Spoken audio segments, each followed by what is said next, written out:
This channel does not promote any violent, harmful, or illegal activities. All content provided by this channel is meant for an educational purpose only. Brought to you by V-Guard, co-powered by Sensodyne O Bhimal, বলো কথা কেশরী। আরও একটা অশান্তির খবর দিতেই হচ্ছে। ভোটবঙ্গে অশান্তি এবার কসবাতেও। দক্ষিণ কলকাতার সাংগঠনিক জেলা কসবা মণ্ডল প্রেসিডেন্ট সরস্বতী সরকারকে একেবারে চপারের কোপ মারার অভিযোগ। তৃণমূলের বিরুদ্ধে হামলার অভিযোগ নেত্রীর। যারা ঘুরছিল বা যারা আপনাদের উপরে হামলা আক্রমণ করলো তারা কারা? ওখানকার এই কাউন্সিলরই সব, মানে ডান হাত বা হাত সব নেতা, টিএমসির নেতা। তখন ওনাকে যখন আমি বাঁচাতে গেছি, আমাদের জিএসকে বাঁচাতে গেলে তখন ফোর্দম আমাকে পেটানো শুরু করে দেয়। আপনার মাথায় দেখছি আমরা ব্যান্ডেজ করা, মাথায় কি করে আঘাত লাগলো? চপার দিয়ে কোপায়। এবার হাতে ওই যে বললাম বস্তায় করে সব নিয়ে এসেছিল, তারপর ওদের কাছে পুরো অস্ত্র থাকে।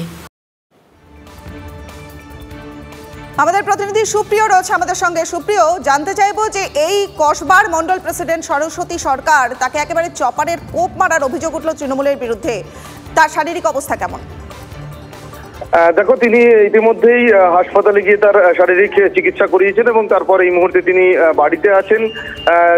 চিকিৎসকেরা তার বেশ কিছু শারীরিক অবস্থা পর্যবেক্ষণের পর প্রয়োজনীয় পরামর্শ দিয়েছেন। তবে যে বিষয়টা সব থেকে তাৎপর্যপূর্ণ, যে শহর কলকাতাতে একেবারে আনন্দপুর থানা এলাকার চৌবাঘাটে গতকাল রাতে যেটা বিজেপির মণ্ডল প্রেসিডেন্ট সরস্বতী সরকার তিনি দাবি করছেন যে তিনি এবং তার সঙ্গে আরো অন্যান্য বিজেপি নেতাকর্মীরা ছিলেন, তারা সকলে মিলেই নির্বাচনের জন্য প্রচারের জন্য ব্যানার ফেস্টুন লাগাচ্ছিলেন এবং সেই সময় আচমকাই বেশ কিছু দুষ্কৃতী এবং যারা তৃণমূল আশ্রিত বলেই কিন্তু বিজেপির মণ্ডল প্রেসিডেন্ট সরস্বতী সরকার দাবি করছেন যে তারা চড়াও হয়ে মারধর শুরু করেন এবং সেই সময় এক বিজেপি নেতা তাকে যখন তিনি বাঁচানোর চেষ্টা করেন, সেই সময় তাকে ধারালো অস্ত্র দিয়ে আঘাত করা হয় তার মাথাতে।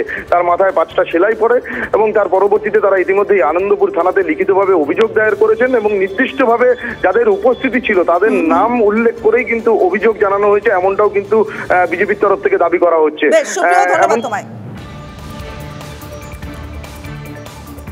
আর এবার নজর রাখবো আরও একটা ঘটনায়। হিঙ্গলগঞ্জে বিস্ফোরণের ঘটনায় গ্রেপ্তার বিজেপি নেতার ভাই। ফাঁসানোর অভিযোগ তুলেছে ধৃত দিলীপ দাসের পরিবার। সন্দেশখালীতে রোবট নামার 24 ঘন্টার মধ্যে বিস্ফোরণে কেঁপে উঠল বিজেপি নেতা নিমাই দাসের ভাই দিলীপের বাড়ি। তৃণমূলের দাবি, বিজেপি নেতার বাড়িতে বোমা মজুদ আছে। আর বিস্ফোরণের পর ঘটনাস্থলে যায় সিআইডির বম্ব স্কোয়াড এবং ফরেন্সিক দল।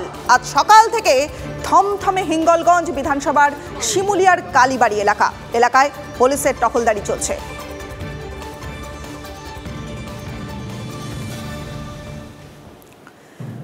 আসবো আরো একটা খবরে। কেতুগ্রামে বিজেপি মণ্ডল সভাপতির বাড়ি ভাঙচুর, লুটপাটের অভিযোগ। বোলপুর কেন্দ্রের বিজেপি প্রার্থী প্রিয়া সাহার প্রচারের পরই হামলার অভিযোগ বিজেপির। তৃণমূলের বিরুদ্ধে হামলার অভিযোগ। রাতেই কেতুগ্রাম থানায় অভিযোগ দায়ের করে বিজেপি এবং তৃণমূলের পায়ের তলার মাটি সরে যাওয়ায় হামলা, তোপ বিজেপির মণ্ডল সভাপতির। যদিও হামলার অভিযোগ অস্বীকার করেছে তৃণমূল। আমার 14 সাল থেকে এখানে বিজেপি জিতে আসছে, আজকে ওদের পায়ের তলায় মাটি সরে গিয়েছে, সেই কারণে আজকে অতর্কিতভাবে আমাদের হামলা করছে এবং আমাদের যে সমর্থক আছে তাদেরকে হুমকি দিচ্ছে যে বিজেপির কোনো এজেন্ট বসতে দেবো না, আমরাই যা কিছু করব, বিজেপি বলে কিচ্ছু আমরা রাখবো না। ওনারা বিজেপি করেন, বিজেপি সমর্থক, ওই গ্রামে কাউকে বিজেপি করতে দেবে না। এটাই তো টিএমসি গুন্ডা বাহিনীর কাজ। ভোট এসেছে, ধমকাবে চমকাবে, সারা জীবন মানুষের পাশে থাকবে না, এটাই তোদের কাজ। এবং ওনার বেরোবার সময় এটাও বলা হয়েছে, যদি বিজেপি সমর্থক করো, বিজেপিকে সমর্থন করো, তাহলে তোমাদের বাড়ি ঘর ভাঙচুর করা হবে। এবং ওনার বাড়িতেও লুটপাট করা হয়েছে। ওনার সোনার কানের দুল ছিল এবং মোবাইল ফোন সব কিছু চুরি করে নিয়ে গেছে। ভোটবঙ্গে আরও এক অশান্তির খবরে নজর রাখতেই হবে। ভোটবঙ্গে তৃণমূল বিজেপি সংঘর্ষের রণক্ষেত্র দুর্গাপুর। একে অপরের বিরুদ্ধে হামলার অভিযোগ। দলীয় কার্যালয়ে হামলা চালানোর অভিযোগ বিজেপির। প্রতিরোধ করলে পিছু হটে তৃণমূল। নিউটন এভিনিউয়ের একটি ক্লাবে হামলা করে বিজেপি সমর্থকরা, পাল্টা অভিযোগ তৃণমূলের। বান্টি সিং এর মতন একটা হারমাদ লোক যে সিপিএম এর টাইমে সিপিএম করেছে, তৃণমূলের টাইমে তৃণমূল করছে এবং চেষ্টা করছে বিজেপির টাইমে বিজেপি করার। আমরা রেডি আছি, তারা পার্টি অফিসের সামনে এসে আমাদের বাইকগুলো ভেঙে দেয় এবং পার্টি অফিসের সামনে আজ সঙ্গের একটা প্রোগ্রাম চলছিল, রাতে এখানে প্রবাস করছে সঙ্গের লোকরা, তাদেরকে ডিস্টার্ব করার জন্য তারা ইট পাথর সবাই আমাদের পার্টিতে ছড়ে। ভোটের টাইম লোকসভায়, তো আমাদের জমায়েত তো হবেই।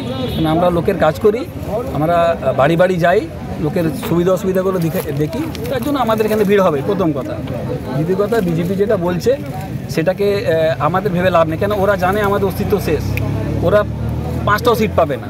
যার জন্য ওরা এখন কি করছে, যেখানে একটু স্ট্রং আমাদের সব কাজ চলছে, যেখানে আমরা লোকের হয়ে পাশে দাঁড়াচ্ছি, ওটাকে ওরা করার জন্য জোর জবরদস্তি এসে একটা ঝামেলা সৃষ্টি করছে। এবার নির্বাচনী বুথ অফিস পুড়িয়ে দেওয়া হলো। নদীটার তাহেরপুরে সিপিএম এর নির্বাচনী বুথ অফিস পুড়িয়ে দেওয়ার অভিযোগ উঠল তৃণমূলের বিরুদ্ধে। অভিযোগ, তাহেরপুর 10 নম্বর ওয়ার্ডে সিপিএম এর নির্বাচনী কার্যালয়ে আগুন লাগিয়ে দেওয়া হয়। সিপিএম এর দাবি, গতকাল সিপিএম প্রার্থীর সমর্থনে তাহেরপুরে রোড শো হয় আর তারপরই এই হামলা।